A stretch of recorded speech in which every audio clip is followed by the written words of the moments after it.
Hello everyone, welcome back to our series signal and system का जो हमारा series चल रहा था उसको कंटिन्यू करते हैं। यूनिट नंबर 2, उसका लास्ट टॉपिक है हमारा system properties in terms of impulse response. यानी इम्पल्स रेस्पॉन्स के फॉर्म में अपने को सिस्टम की जो प्रॉपर्टीज है वो देखना है। सिस्टम की प्रॉपर्टीज ऑलरेडी हमने देख लिया था। कौन सी प्रॉपर्टीज देखी थी हमने कि जब सिस्टम अपने को कैस्केड कंडीशन में हो या पैरेलल कंडीशन में हो या फीडबैक कंडीशन में हो, वो सारी कंडीशन अपने ऑलरेडी देख चुके हैं। ठीक है, अब अपन देखने इम्पल्स रेस्पॉन्स का क्या इम्पैक्ट पड़ता है, इम्पल्स फंक्शन क्या होता है। ठीक है, तो इम्पल्स रेस्पॉन्स मतलब अगर इनपुट सिग्नल क्या होगा, इम्पल्स सिग्नल होगा तो क्या हो जाएगा, उसका जो आउटपुट मिलेगा, आउटपुट किसको बोलते हैं अपन, रेस्पॉन्स को आउटपुट बोलते हैं। तो आउटपुट क्या बन जाएगा, इम्पल्स रेस्पॉन्स। तो इम्पल्स क्या होता है, इम्पल्स इम्पल्स सिग्नल क्या बताएगा, डेल ऑफ टी से डिनोट करते हैं 1। और कब होता है 1, जब t is equal to 0। And otherwise क्या होता है, अदरवाइज 0। यानी 0 होता है value left side and right side में ठीक है। ठीक है, आई होप ये आपको क्लियर हुआ होगा। ये हो गया इम्पल्स। ये अगर इनपुट अपना इम्पल्स फंक्शन होगा तो अपना आउटपुट क्या बनेगा, इम्पल्स रेस्पॉन्स। तो सबसे पहले प्रॉपर्टीज देख लेते हैं। सिस्टम प्रॉपर्टी कौन कौन सी होती है, मैं डायरेक्ट लिख के ले आया हूँ। क्या है अपने पास प्रॉपर्टीज, 4 प्रॉपर्टीज है जो इंपॉर्टेंट है, जो ऑलरेडी हमने देख भी लिए, एक बार फिर से देख लेते हैं। क्या है अपने पास, फर्स्ट कम्यूटेटिव प्रॉपर्टी, जिसमें क्या होता है अपन ऑर्डर चेंज कर सकते हैं, इंटरचेंज कर सकते हैं। यानी एक्स ऑफ एन की जगह अपन क्या कर सकते हैं, एच ऑफ एन लिख सकते हैं, एंड एच ऑफ एन की जगह एक्स ऑफ एन। कॉन्क्लूजन की प्रॉपर्टी है, यही अपना कम्यूटेटिव प्रॉपर्टी है। ठीक है, then associative property. Associative property क्या होता है, या इसको ऐसे बोल सकते हैं, when system is in series. ठीक है, सीरीज या कैस्केड। ठीक है, सीरीज या कैस्केड कंडीशन होती है, क्या बताया मैंने कि जब दो ब्लॉक सीरीज में या कैस्केड कंडीशन में कहा जाता है, उनके जो इम्पल्स रेस्पॉन्स है, रेस्पॉन्स क्या होता है, मल्टीप्लाई हो जाता है। यहाँ एच क्या होता है, response, impulse response of system. Then distributive property, distributive नाम से पता चल रहा है, डिस्ट्रीब्यूटिव प्रॉपर्टी यानी जो इनपुट सिग्नल है एक्स ऑफ एन, वो किस में डिस्ट्रीब्यूट हो रहा है, H of one and H two, दोनों में डिस्ट्रीब्यूट हो रहा है। यानी पैरेलल ब्लॉक है, या इसको ऐसे बोल सकते हैं parallel blocks. And blocks are in या सिस्टम्स आर इन पैरेलल, तो क्या हो जाएगा, एडिशन हो जाता है। जो भी यहाँ पे सिंबल होता है उसके अकॉर्डिंग एडिशन हो जाता है या सब्ट्रैक्शन हो जाता है, ये प्रॉपर्टी की हेल्प से। ठीक है, इन दोनों ब्लॉक को एक न्यू ब्लॉक में कन्वर्ट कर सकते हैं, जिनका इम्पल्स रेस्पॉन्स क्या होगा, इन दोनों के ब्लॉक का एडिशन।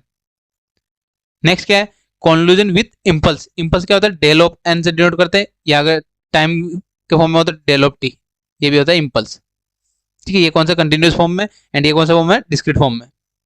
देन प्रॉपर्टी क्या होता है, एक्स ऑफ एन, कोई सिग्नल है एक्स ऑफ एन, उसका अगर अपने शिफ्टिंग किया किसमें, जो भी इम्पल्स फंक्शन है, इम्पल्स फंक्शन में आप टाइम शिफ्टिंग या जो भी एम्पलीट्यूड जो भी शिफ्टिंग करेंगे तो अपने क्या हो जाएगा, आउटपुट सिग्नल क्या होगा, जो भी मल्टीप्लाई कर रहे हैं एक्स ऑफ एन, उसके जो भी टाइम एंड एम्पलीट्यूड में शिफ्टिंग हो जाएगा। तो इसको कैसे याद रख सकते हैं अपन,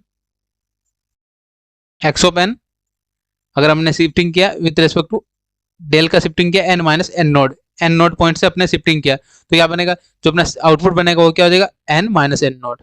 जो भी एक्स ऑफ एन सिग्नल है वो क्या हो जाएगा, शिफ्ट। आई होप ये आपको क्लियर हुआ होगा। ये होगी हमारी प्रॉपर्टीज।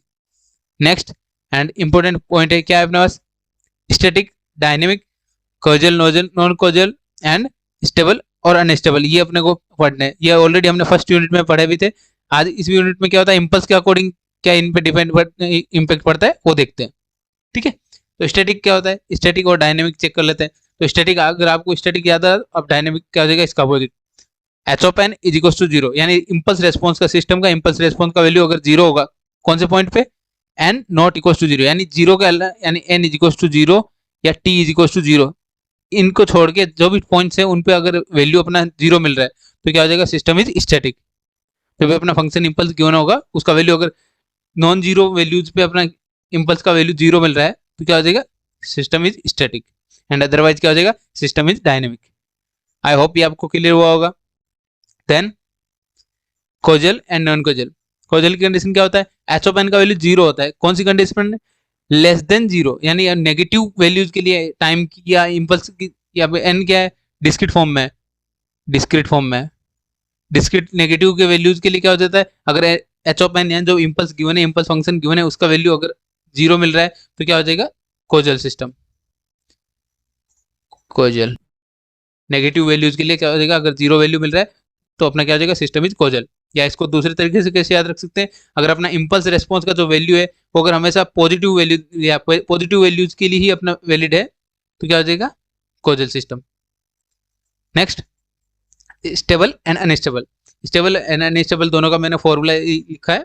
स्टेबल कब होगा, जब एस इज इक्वल टू, जो स्टेबिलिटी का formula S is equal to, ये कौन सा है अपना, डिस्क्रीट फॉर्म में। डिस्क्रीट फॉर्म में क्या आ जाएगा, एच ऑफ के, यानी जो भी अपना फंक्शन है इम्पल्स गिवन है उसको एन की जगह अपने के रिप्लेस करना है, एंड जो भी सॉल्यूशन करेंगे, सबमिशन का सॉल्यूशन करेंगे, सॉल्यूशन करने के बाद इनफाइनाइट से लेस देन, यानी अपना फाइनाइट वैल्यू मिल रहा है, फाइनाइट। तो इसको कैसे याद रख सकते हैं हम, इफ एस इज फाइनाइट, यानी कुछ नंबर्स मिलेगा तो क्या हो जाएगा, system is stable. And continuous के फॉर्म में क्या आ जाएगा, एस के की जगह अपने को टी रिप्लेस करना है या टाउ रिप्लेस करना है। कंडीशन वही रहेगा कि एस का वैल्यू अगर नेगेटिव या लेस देन इनफाइनाइट आया तो क्या हो जाएगा, system is stable. I hope आपको क्लियर हुआ होगा ये कंडीशंस। अब इनके अकॉर्डिंग एक प्रॉब्लम को लेकर सोल्व करते हैं कि उसके अकॉर्डिंग देखते हैं क्या है वो सिस्टम स्टेबल है स्टैटिक है, वो कंडीशन चेक करते हैं। एक क्वेश्चन लिया मैंने एक बार, क्या अपना check whether the given system is stable, static and causal. ये अपने को चेक करना है। अपने गिवन क्या है, एच ऑफ टी, यानी जो भी इम्पल्स रेस्पॉन्स गिवन है e raise power -5 of T into u t. ये यू टी किसी के साथ में मल्टीप्लाई होता है, उसका मतलब क्या होता है कि जब भी उसका रेंज होगा वो क्या हो जाएगा, पॉजिटिव एक्सिस में हो जाएगा, 0 से पॉजिटिव इनफाइनाइट तक। पहले ड्रॉ कर लेते हैं जो गिवन सिग्नल है। क्या है सिग्नल अपने पास, एक्सपोनेंशियल सिग्नल है। एक्सपोनेंशियल सिग्नल कैसे ड्रॉ करते हैं, ई रेज पावर माइनस इनफाइनाइट। क्या आ जाएगा ये सिग्नल, ई रेज पावर -5t। ये हमने सिग्नल ड्रॉ कर दिया, e raise power -5t into u t. ये क्या हो गया, एच ऑफ टी इंटू इधर क्या आ जाएगा T, 0 to infinite. 0 to infinite में क्यों हो रहा है, क्योंकि अपना एच ऑफ टी जो अपना यू ऑफ टी से मल्टीप्लाई, यू ऑफ टी मतलब unit step input, unit step input से मल्टीप्लाई होता है तो क्या हो जाता है, उसका रेंज होता है 0 टू इनफाइनाइट। पॉजिटिव के लिए ही वैलिड होता है यूनिट स्टेप सिग्नल।